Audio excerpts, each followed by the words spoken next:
विष्णुं शशिवर्णं चतुर्भुजम् प्रसन्नवदनं ध्यायेत् सर्वविघ्नोपशान्तये व्यासं वसिष्ठनप्तारं शक्तेः पौत्रमकल्मषम् पराशरात्मजं वन्दे शुकतातं तपोनिधिम् व्यासाय विष्णुरूपाय व्यासरूपाय विष्णवे नमो वै ब्रह्मनिधये वासिष्ठाय नमो नमः अविकाराय शुद्धाय नित्याय परमात्मने सदैकरूपरूपाय विष्णवे सर्वजिष्णवे यस्य स्मरणमात्रेण जन्म संसारबन्धनात् विमुच्यते नमस्तस्मै विष्णवे प्रभविष्णवे ॐ नमो विष्णवे प्रभविष्णवे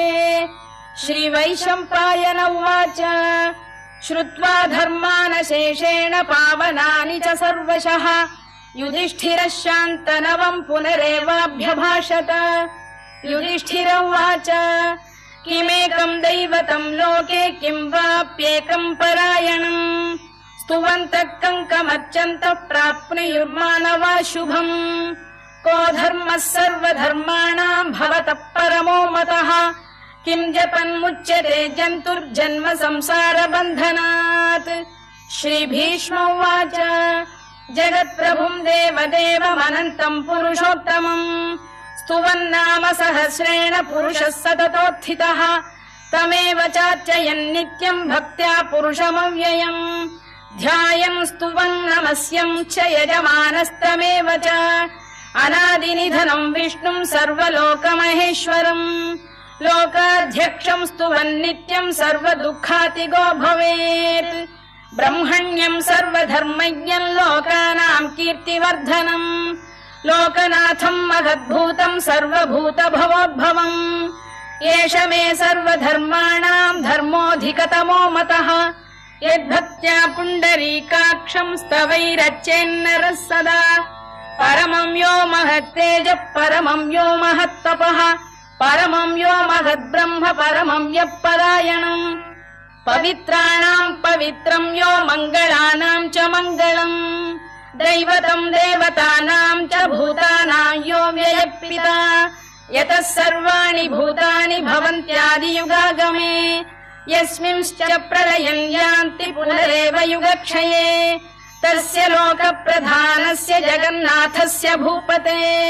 विष्णोर्नाम सहस्रम् मे शृणु पापभयापहम् यानि नामानि गौणानि विख्यातानि महात्मनः ऋषिभिः परिगीतानि तानि वक्ष्यामि भूतये ऋषिर्नाम्नाम् सहस्रस्य वेदव्यासो महामुनिः छन्दोऽनुष्टुप् तथा देवो भगवान् देवकीसुतः अमृतांशुद्भवो बीजम् शक्तिर्देवकी नन्दनः त्रिसामाहृदयम् तस्य शान्त्यर्थे विनियुज्यते विष्णुम् जिष्णुम् महाविष्णुम् प्रभविष्णुम् महेश्वरम् अनेकरूपदैत्यान्तम् नमामि पुरुषोत्तमम् अस्य श्रीविष्णोर्दिव्यसहस्रनामस्तोत्रमहामन्त्रस्य श्रीवेदव्यासो भगवान् ऋषिः अनुष्टुप्छन्दः श्रीमहाविष्णुः परमात्मा श्रीमन्नारायणो देवता अमृतांशुद्भवो भानुरिति बीजम् देवकी नन्दन श्रेष्ठेति शक्तिः उद्भवः क्षोभणो देव इति परमो मन्त्रः शङ्खबृन्नन्दकी चक्रीति कीलकम् शार्ङ्गधन्वा गदाधर इत्यस्त्रम् रथाङ्गपाणिरक्षोभ्य इति नेत्रम् त्रिसामासामगः सामेति कवचम् आनन्दम् परब्रह्मेति योनिः ऋतुः सुदर्शनकाल इति दिग्बन्धः श्रीविश्वरूप इति ध्यानम् श्रीमहाविष्णुप्रीत्यर्थे सहस्रनाम जपे विनियोगः ध्यानम् क्षीरोदन्वत्प्रदेशे शुचिमणिविलसत्सैकते मौक्तिकानाम् माला क्लुप्तासनस्थ स्फटिकमणिनिभैर्मौक्तिकैर्मण्डिताङ्गः शुभ्रैरभ्रैरदभ्रैरुपरि विरचितैर्मुक्तपीयूषवर्षैः आनन्दीन पुनीयादरि नलिन गदा शङ्खपाणिर्मुकुन्दः भूः पादौ यस्य नाभिर्विहदसुरनिलश्चन्द्रसूर्यौ च नेत्रे कर्णावाशा शिरोद्यौर्मुखमपि दहनो यस्य वास्तेयमब्धिः अन्तस्थम् यस्य विश्वम् सुरनरखगो भोगि गन्धर्व दैत्यैः चित्रम् रम्यते तम् त्रिभुवन वपुषम् विष्णुमीशम् नमामि। ॐ नमो भगवते वासुदेवाय। शान्ताकारम् भुजगशयनम् पद्मनाभम् सुरेशम् विश्वाधारम् गगनसदृशम् मेघवर्णम् शुभाङ्गम् लक्ष्मीकान्तम् कमलनयनम् योगिहृद्ध्यानगम्यम् वन्दे विष्णुम् भवभयहरम् सर्वलोकैकनाथम्। मेघश्यामम् पीतकौशेयवासम् श्रीवत्साङ्कम् कौस्तुभोद्भासिताङ्गम् पुण्योपेतम् पुण्डरीकायताक्षम् विष्णुम् वन्दे सर्वलोकैकनाथम्। नमः समस्तभूतानामादिभूताय भूभृते अनेकरूपरूपाय विष्णवे प्रभविष्णवे सशङ्खचक्रम् सकिरीटकुण्डलम् सपीतवस्त्रम् सरसीरुभेक्षणम् सहारवक्षस्थलशोभिकौस्तुभम् नमामि विष्णुम् शिरसा चतुर्भुजम्। छायायाम् पारिजातस्य हेमसिंहासनोपरि आसीनमम्बुदश्याममायताक्षमलङ्कृतम् चन्द्राननम् चतुर्बाहुम् श्रीवत्साङ्कितवक्षसम् रुक्मिणी सत्यभामाभ्याम् सहितम् कृष्णमाश्रये।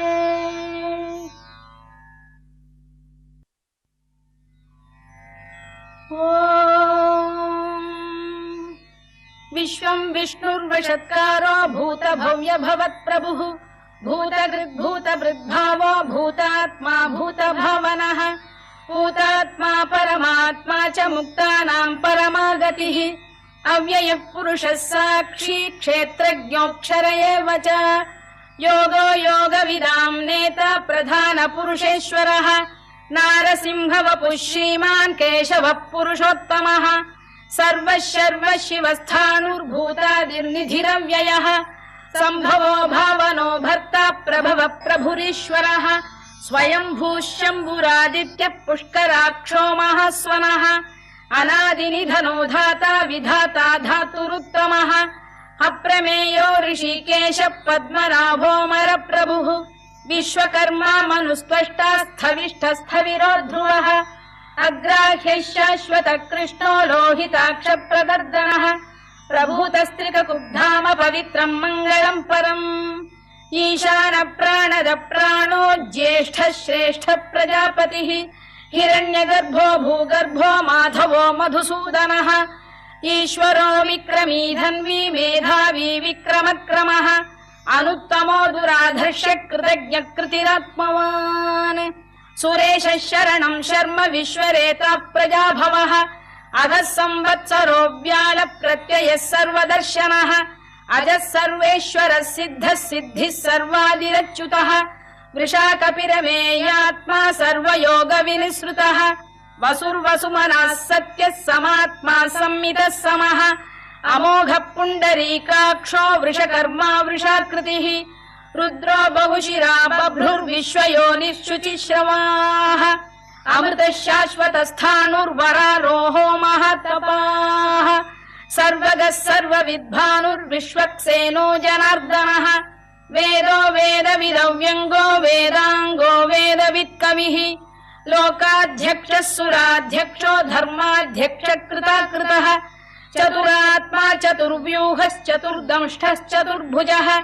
भ्राजिष्णुर्भोजनम् भोक्ता सहिष्णुर्जगदादिजः अनघो विजयो जेता विश्वयोनिः पुनर्वसुः उपेन्द्रो वामनः प्रांशुरमोघः शुचिरूर्जितः अतीन्द्रः सङ्ग्रहः सर्गो धृतात्मा नियमो यमः वेद्यो वैद्यः सदा योगी वीरः माधवो मधुः अतीन्द्रियो महामायो महोत्साहो महाबलः महाबुद्धिर्महावीर्यो महाशक्तिर्महाद्युतिः अनिर्देश्य वपुः श्रीमान् अमे आत्मा महादृधृत् महेश्वासो महीभर्ता श्रीनिवासः सताङ्गतिः अनिरुद्धः सुरानन्दो गोविन्दो गोविदाम्पतिः मरीचिर्दमनो हंसः सुपर्णो भुजगोत्तमः हिरण्यनाभः सुतपाः पद्मनाभ प्रजापतिः अमृत्युः सर्वदृक्सिंहः सन्धाता सन्धिमान् स्थिरः अजो दुर्मर्षणः शास्ता विश्रुतात्मा सुरारिः गुरुर्गुरुतमो धाम सत्यः सत्यपराक्रमः निमिषो निमिषस्रग्वी वाचस्पतिरुदारधीः अग्रणीर्ग्रामणी श्रीमान् न्यायो नेता समीरणः सहस्रमूर्धा विश्वात्मा सहस्राक्षः सहस्रपात् आवर्तनो निवृत्तात्मा संवृतः सम्प्रमर्दनः अधः संवर्तको वह्निरनिलो धरणीधरः सुप्रसाद प्रसन्नात्मा विश्वधृक् विश्वभुक् विभुः सत्कर्ता सत्कृतः साधुर्जन्मुर्नारायणो नरः असंख्येयो प्रमेयात्मा विशिष्टः शिष्टकृच्छुचिः सिद्धार्थ सिद्ध संकल्पः सिद्धिदः सिद्धि साधनः वृषाही वृषभो विष्णुर्वृषपर्वा वृषोदरः वर्धनो वर्धमानश्च विविक्तः श्रुतिसागरः सुभुजो दुर्धरो वाग्मी महेन्द्रो वसुदो वसुः नैकरूपो बृहद्रूपः शिपिविष्टप्रकाशनः ओजस्तेजोद्युतिधर प्रकाशात्मा प्रतापनः वृद्धस्पष्टाक्षरो मन्त्रश्चन्द्रांशुर्भास्करद्युतिः अमृतांशुद्भवो भानुः शशबिन्दुः सुरेश्वरः औषधम् जगतः सेतुः सत्यधर्मपराक्रमः भूतभव्यभवन्नाथ पवनः पावनो नरः कामः कामकृत्कान्तः कामः कामप्रदप्रभुः युगादिकृद्युगावर्तो नैकमायो महाशनः अदृश्यो व्यक्तरूपश्च सहस्रजिदनन्तजित् इष्टो विशिष्टः शिष्टेष्टः शिखण्डी नघुषो वृषः क्रोधः क्रोधकृत्कर्ता विश्वबाहुर्महीधरः अच्युत प्रथित प्राण प्राणदो वासवानुजः अपां निधिरधिष्ठानमप्रमत्त प्रतिष्ठितः स्कन्द स्कन्दधरो धुर्यो वरदो वायुवाहनः वासुदेवो बृहद्भानुरादिदेवः पुरन्दरः अशोकस्तारणस्तारः शूरः शौरिर्जनेश्वरः अनुकूलः शतावर्तः पद्मी पद्मनिभेक्षणः पद्मनाभोरविन्दाक्षः पद्मगर्भः शरीरभृत् महर्धिर्वृद्धो वृद्धात्मा महाक्षो गरुडध्वजः अतुलः शरभो भीमः समयज्ञो हविर्हरिः सर्वलक्षणलक्षण्यो लक्ष्मीवान् समितिञ्जयः विक्षरो रोहितो मार्गो हेतुर्दामोदरः सः महीधरो महाभागो वेगवानमिताशनः उद्भवः क्षोभणो देवः श्रीगर्भः परमेश्वरः करणम् कारणम् कर्ता विकर्ता गहनो गुहः व्यवसायो व्यवस्थानः संस्थानस्थानदो ध्रुवः परधिः परमस्पष्टः तुष्टः पुष्टः शुभेक्षणः रामो विरामो विरतो मार्गो नेयो नयोनयः वीरः शक्तिमताम् श्रेष्ठो धर्मो धर्मविदुत्तमः वैकुण्ठः पुरुष प्राण प्राणद प्रणव पृतुः हिरण्यगर्भः शत्रुघ्नो व्याप्तो वायुरधोक्षजः ऋतुः सुदर्शनकालः परमेष्ठी परिग्रहः उग्रः संवत्सरो दक्षो विश्रामो विश्वदक्षिणः विस्तारस्थावरस्थाणु प्रमाणम् बीजमव्ययम् अर्थोऽनर्थो महाकोशो महाभोगो महाधनः अनिर्विण्णस्थविष्ठो भूर्धर्मयूपो महामखः नक्षत्रनेमिर्नक्षत्री क्षमः क्षामः समीहनः यज्ञयुज्यो महेज्यश्च क्रतुः सत्रम् सदाम् गतिः सर्वदर्शी विमुक्तात्मा सर्वज्ञो ज्ञानमुत्तमम् सुव्रतः सुमुखः सूक्ष्मः सुघोषः सुखदः सुहृद् मनोहरो जितक्रोधो वीरबाहुर्विदारणः स्वापनः स्ववशो व्यापी नैकात्मा नैककर्मकृत् वत्सरो वत्सलो वत्सी रत्नगर्भोधनेश्वरः धर्मकृद्धर्मकृद्धर्मी सदसक्षरमक्षरम् अविज्ञाता सहस्रांशुर्विधाता कृतलक्षणः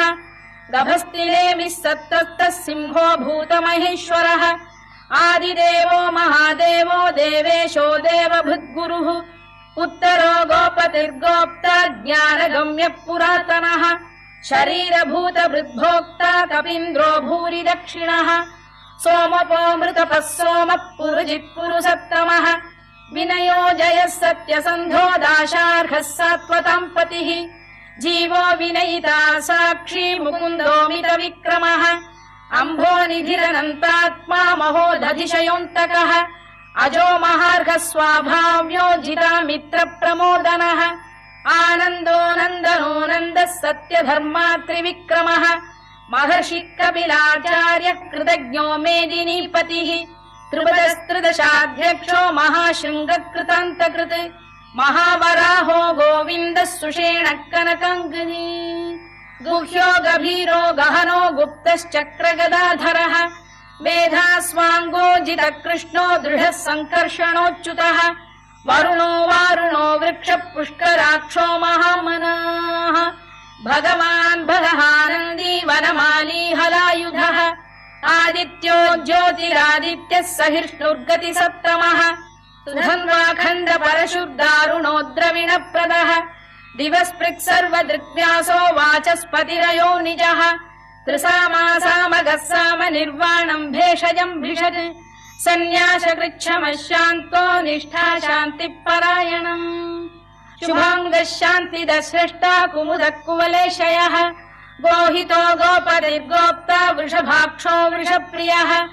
अनिवर्ती निवृत्तात्मा संक्षेप्ताक्षेमकृत् शिवः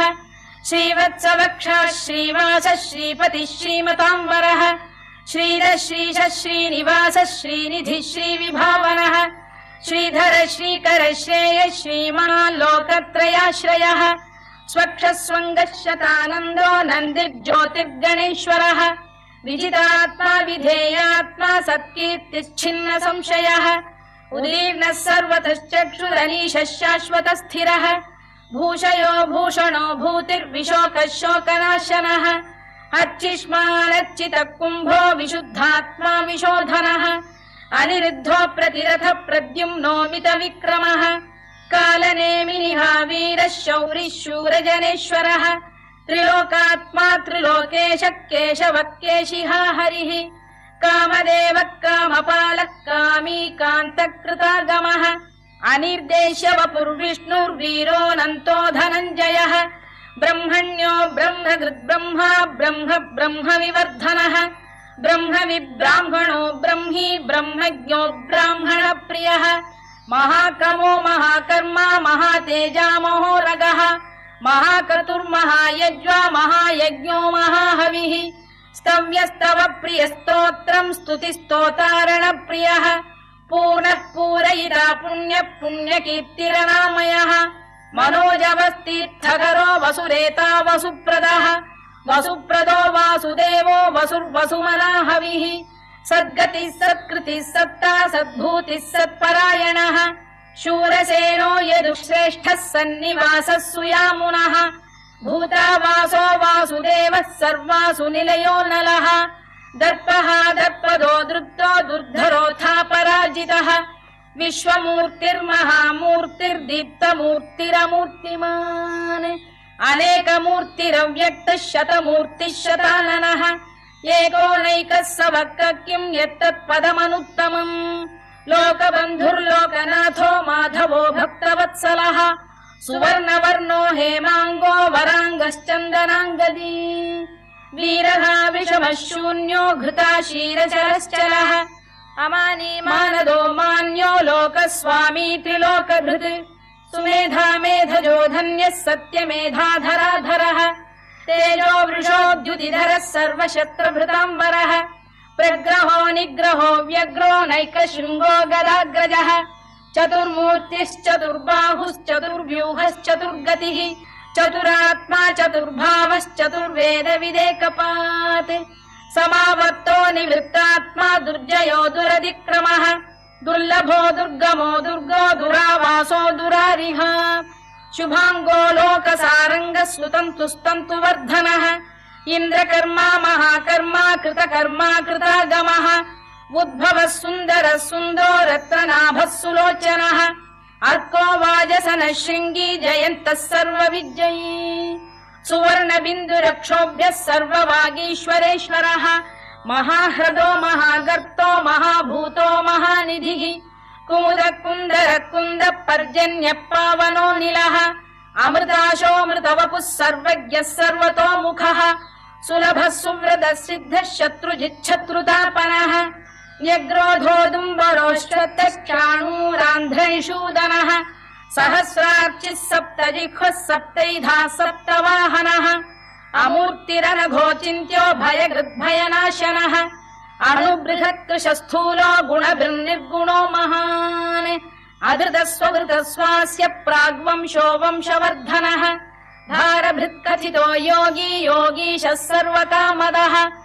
आश्रमश्रमणः क्षामः सुपर्णो वायुवाहनः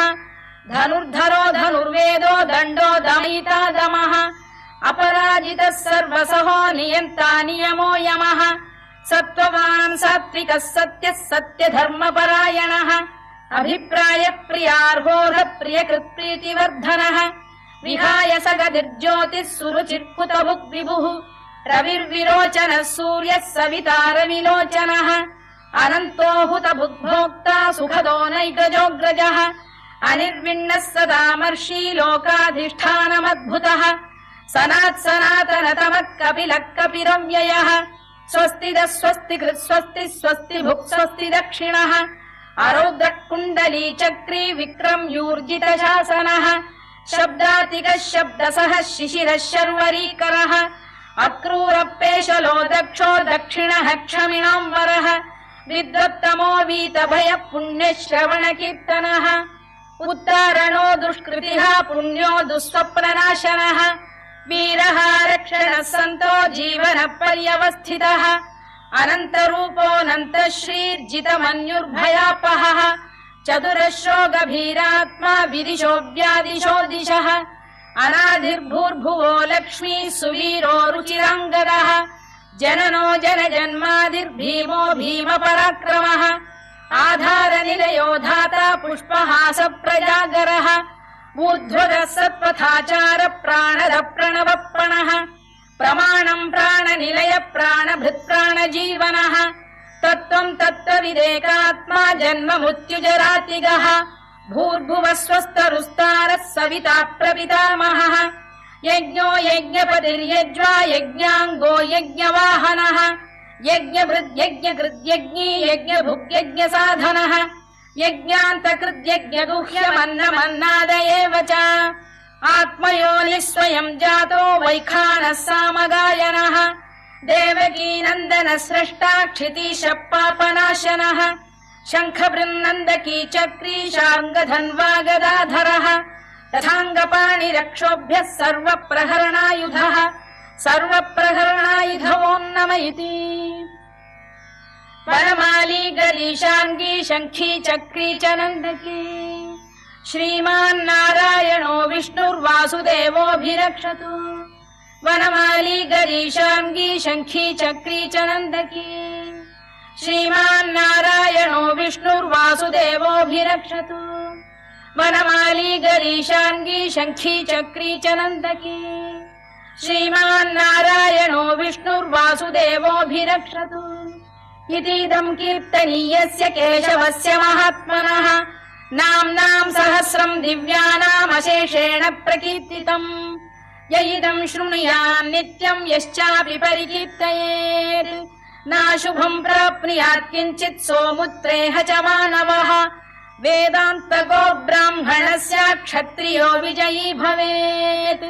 वैश्यो धनसमृद्धस्य क्षुद्रः सुखमवाप्नुयात् धर्मार्थी प्राप्नुयात् धर्ममर्थार्थी चार्थमाप्नुयात्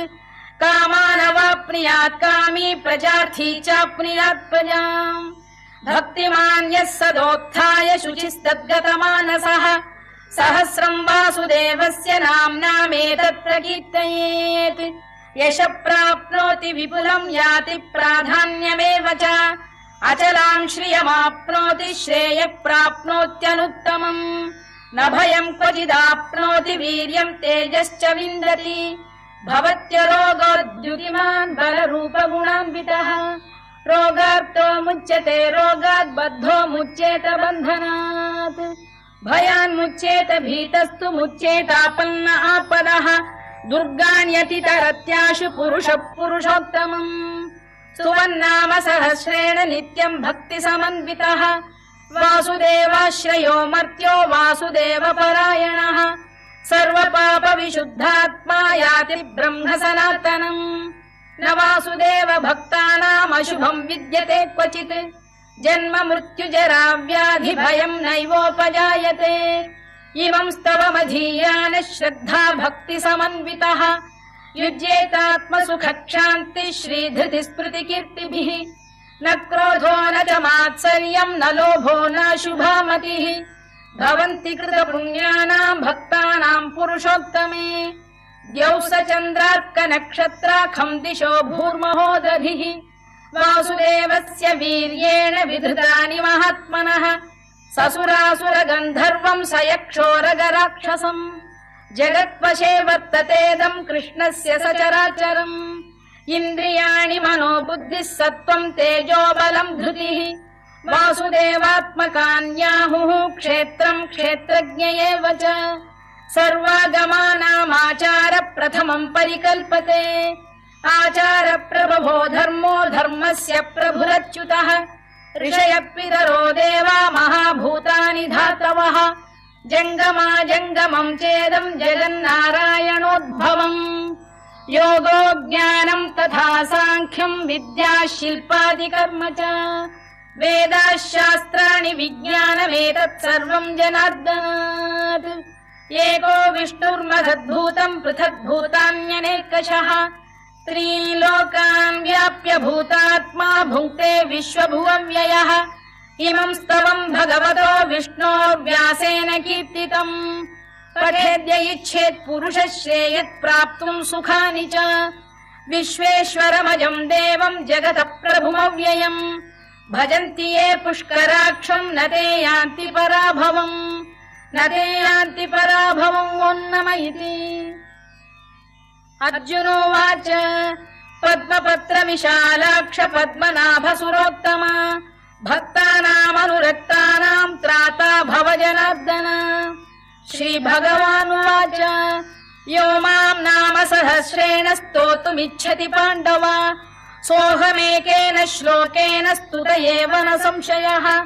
स्तुत एव न संशयोन्नम इति व्यास उवाच वासनाद्वासुदेवस्य वासितम् भुवनत्रयम् सर्वभूतनिवासोऽसि वासुदेव नमोऽस्तु ते वासुदेव नमोऽस्तु ते ओन्नम इति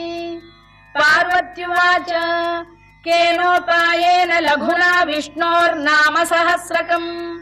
पठ्यते पण्डितैर्नित्यम् श्रोतुमिच्छाम्यहम् प्रभो ईश्वर उवाच श्रीराम राम रामेति रमे रामे मनोरमे सहस्रनाम तत्तुल्यम् राम नाम वरानने श्रीराम राम रामेति रमे रामे मनोरमे सहस्रनाम तत्तुल्यम् राम नाम वरानने श्रीराम राम रामेति रमे रामे मनोरमे सहस्रनाम तत्तुल्यम् राम नाम वरानने राम नाम वरानन ओन्नम इति ब्रह्मोवाच